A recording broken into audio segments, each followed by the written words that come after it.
Hei, ini ngapain ya? Aduh, sumpah. Ini juga lagi baru pertama kali ya buat balik lagi bikin video, tapi nggak pakai teks atau nggak pakai artikel. Karena gue biasanya sih nulis artikel atau nulis apa yang mau gue curahin dulu biasanya. Tapi curahinnya sih bukan pakai apa ya, buku atau mungkin semacam kayak model journaling yang biasanya udah dikasih tahu sama beberapa orang, termasuk ya yang gue lagi ikutin sih si Haris Frank ya. Shout out buat dia yang udah apa ya, jadiin video dia itu sebagai referensi gue untuk nanti mungkin kedepannya gue bakal ngomongin ini, gue bakal ngomongin itu.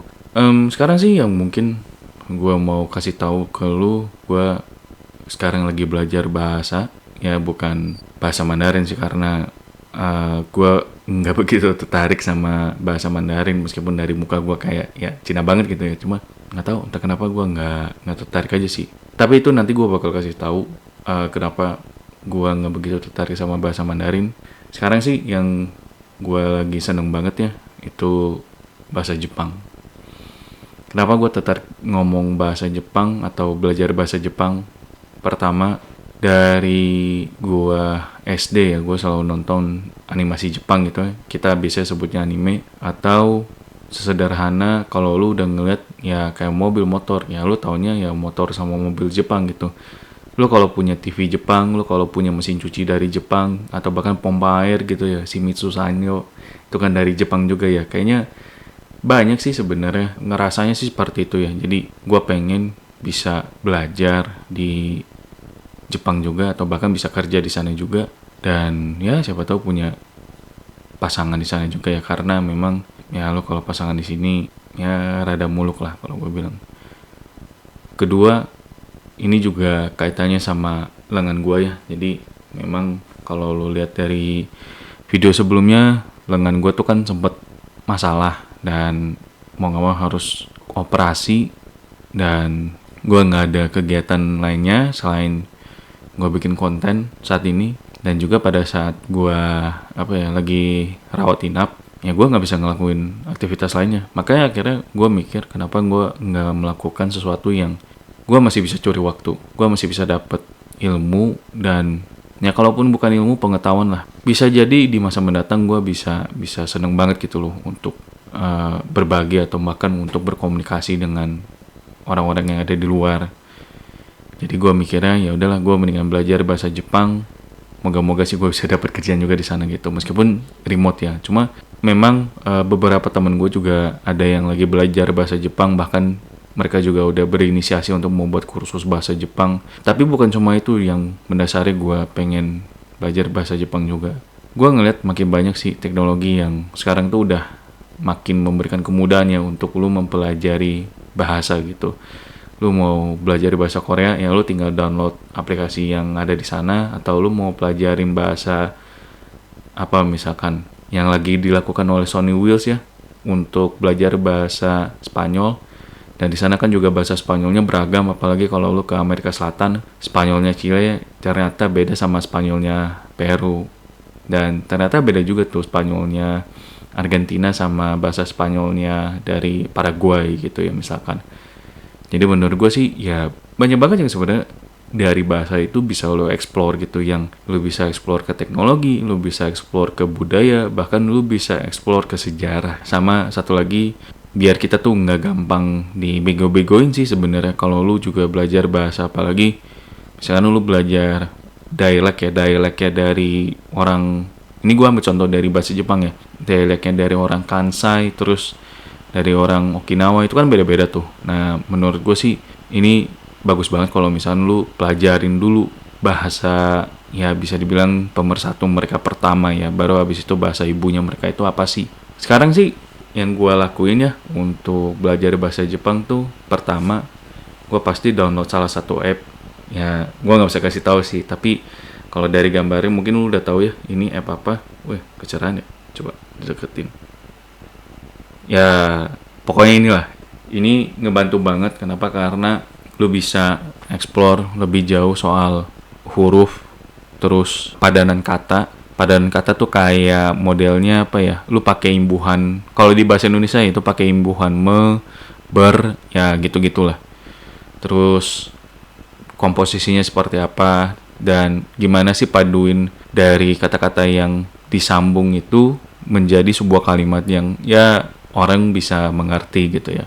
Itu sih yang sebenarnya gua pelajarin. Tapi dari situ aja kayaknya nggak cukup. Kenapa? Karena balik lagi ini kan aplikasi ya. Jadi aplikasi ini nih kadang-kadang kalau kita pakai dan kita misalkan satu hari atau 2 hari kita nggak pegang sama sekali, menurut gue sangat sayang banget gitu ya. Makanya kadang-kadang ketika gue pakai aplikasi ini dan gue misalkan lagi ada di luar atau memang lagi nggak mood buat buka gitu ya, ya gue tinggal ambil buku, gue coret di situ dan gue tulis. Ya pokoknya kata-kata padanan yang dipakai menjadi kata benda gitu loh. Ketika lu kayaknya gue udah lupa nih, nah lu tinggal lihat lagi gitu loh dari awal. Dan disitulah akhirnya kalau lu lihat, ini gue juga ini beneran catet nih. Jadi lo kalau lihat nih mungkin kayak kurang begitu jelas di sini, tapi intinya sih gue catet. Gue kalau misalnya ada kata-kata baru gue catet, kayak misalkan engineer. Nah lu lihat nih engineer ini memang sih tulisan gue jeleknya parah, cuma ini gue harus tulis karena bisa jadi ketika misalkan gue tulis engineer itu anjir gue lupa apa ya tulisannya. Nah itu yang nantinya lu bakal dipertanyakan, lu belajar nggak sih bahasa Jepang? Jangan-jangan lu cuma kayak nyari poin doang gitu ya, nyari poin biar ya lu bisa ke next chapter atau apalah. Tapi kalau ditanya apakah ini bakalan berdampak langsung dalam jangka pendek atau ya mungkin bisa dibilang seminggu 2 minggu, surprisingly gue bisa baca beberapa hiragana dan katakana yang mungkin ada di produk. Memang sebenarnya sebagian besar sih mereka pakainya kanji gitu ya, dan sampai saat ini sih gue juga untuk perbendaharaan kanjinya juga bukan begitu yang bagus banget. Tapi gue merasa gue udah jauh lebih tahu, jauh lebih paham kenapa banyak banget kosakata mereka yang kalau misalkan di Inggrisin atau mereka serap kata dari luar gitu ya, dari bahasa luar, itu kayak kesannya aneh gitu. Padahal sebenarnya itu bukan aneh, itu memang apa yang mereka serap, apa yang mereka tahu, ya mereka ubah kata itu. Kayak misalkan kohi, kenapa kok kohi bukan coffee? Ternyata memang kalau dari penyusunan hurufnya mereka nggak ada tuh yang namanya V. Ya mungkin ada sih, cuma kayaknya jarang dipakai atau bahkan ya itu nggak dimasukin ke dalam tatanan bahasa Jepang gitu ya. Tapi yang mereka tahu tuh hi bukan V. Terus kok nggak ada ka gitu? Ya mereka bingung ka itu apa? Apakah ka atau ko gitu. Jadi akhirnya mereka ngambil yang lebih mendekati yakni ko, karena kan ko itu kan lebih ke arah ko ya kalau kita bicara bahasa. Jadi memang dari tatanan bahasa itu sendiri gue jadi paham kenapa kok mereka enggak apa ya, mungkin kalau bagi telinga luar gitu ya enggak make sense. Cuma kalau dilihat dari apa yang mereka punya soal perbendaharaan huruf mereka gitu ya, wajar sih.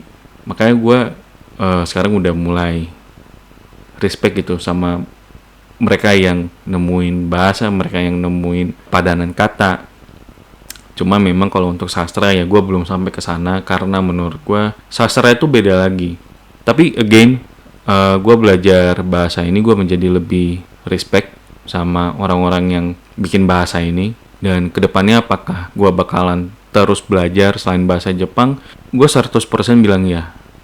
Karena balik lagi yang tadi gue bilang, lu belajar bahasa, lu bisa belajar budaya mereka, lu bisa belajar sejarah mereka, dan lu bisa bahkan nih ya nggak gampang ketipu sama mereka. Jadi sangat-sangat wajar kalau lu ya harus belajar bahasa gitu. Cuma kalau ditanya apakah gue perlu belajar Mandarin, bingung sih. Itu aja dari gue. Kalau suka silahkan like. Kalau mau ngeliat video-video dari gue lainnya silahkan subscribe. Thank you.